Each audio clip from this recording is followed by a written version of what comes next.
साथ खेल खेल लोगी। क्या जिंदगी में कुछ लोग इतना खास होते हैं कि रात बीवी है आपकी और मेरा और आपका रिश्ता अलग है। तुम्हें क्या लगा था कि ज़ारा को झूठा साबित करके मुझे खत्म करने की खबर देनी पड़ती है। आँखों की गाड़ी मैंने तुम्हें इज्जत करवाने के लिए नहीं दिलाई।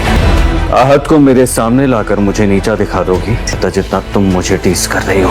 ईमान जैसे ज़ारा है मुझे अपना मानती है, मेरे अलावा किसी की तरफ देखती तक नहीं है। ईमान के सामने आ गया है तैमूर का एक भयानक और असली रूप, जिसे देखकर शशतर रह गई है ईमान, क्योंकि वो उसे अपना भाई समझ रही थी और उसकी सारी नवाजिशात को भी अपने लिए यही सोच रही थी कि वो बहन समझ के उसके साथ ये सब कुछ नवाजिशात कर रहा है। लेकिन जब तैमूर ने अपना असल रूप दिखाया तो ईमान के तो होश ही उड़ गए हैं, क्योंकि उसकी समझ ही नहीं आ रहा कि आखिर तैमूर के जज्बात कब और कैसे बदल गए।